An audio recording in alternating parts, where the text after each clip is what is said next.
ఇప్పుడు మన నిర్మాత రవీందర్ రెడ్డి గారు మాట్లాడతారు, ద్వారకా క్రియేషన్స్ అధినేత.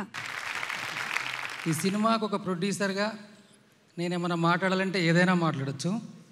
బట్ నేను ఏం మాట్లాడినా అలా ఉంటుంది ఇలా ఉంటుందట అని మాత్రమే మాట్లాడాలి. ఎందుకంటే ఈ సినిమా ఎలా ఉంటుంది అనేది ఓన్లీ గౌతమ్ గారి మైండ్లో మాత్రమే ఉంటుందండి. బహుశా నాకు తెలిసి అందులో యాక్ట్ చేసే ఆర్టిస్టులకు కూడా తెలుసో తెలియదో అది స్క్రీన్ మీద చూస్తేనే అర్థమవుతుంది. అందుకే ఈ సినిమా గురించి ఏం మాట్లాడాలన్నా అది గౌతమ్ గారే మాట్లాడతారండి. ఈరోజు ఈ ఆడియో లాంచ్ వరకు ఈ మూవీని ఇంతవరకు తీసుకొచ్చిన టోటల్ సాహసం శ్వాసగా సాగిపో టీం మొత్తానికి, ఎస్పెషల్గా గౌతమ్ గారి టీం మొత్తానికి, రేష్మ, వెంకట్, సునీత, ప్రతి ఒక్కరికండి అందరికీ హృదయపూర్వకంగా ధన్యవాదాలు. సేమ్ టైం మా హీరో నాగ చైతన్య గురించి మాట్లాడాలండి. తనని యాక్చువల్గా సినిమాలో చూసి హీరో అనుకుంటాము, బట్ అతను నిజంగా బయట కూడా హీరోనండి.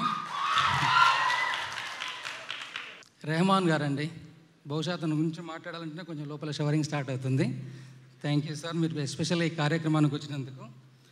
జనరల్గా ఎవరైనా ఏదో ఒక లైఫ్ లీడ్ చేస్తుంటారండి, బట్ ఆ లైఫ్ నుంచి నెక్స్ట్ లెవెల్కి వెళ్ళడానికి ట్రై చేస్తారు. దాన్ని రీచ్ అయిన తర్వాత ఎంతో కొంత రిలాక్స్ అవ్వడం కానీ అలాంటివి చేస్తుంటారండి. బట్ రెహమాన్ సార్ ఆకాశం అంత ఎత్తుకు ఎదిగినా కానీ కూడా ఇంకా అతనికి ఆ రిలాక్సేషన్ లేదండి. సార్ మీలాంటి వాళ్ళు మా అందరికి ఇన్స్పిరేషన్ సార్.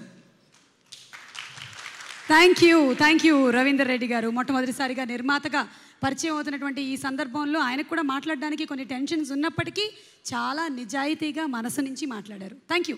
అఖిల్ నాకు ఒక అవార్డు ఇచ్చాడు ఆ మధ్య, అందుకని నేను he said I'm the best anchor. So నేను అఖిల్ని ఒక వెరీ సింపుల్ క్వశ్చన్ అడుగుతాను. అఖిల్, నాన్న ఫస్ట్ లవ్ ఎవరు? చూసావా, నిన్ను అడగలేదు, నేను నాన్న గురించి అడిగా. అది పెద్ద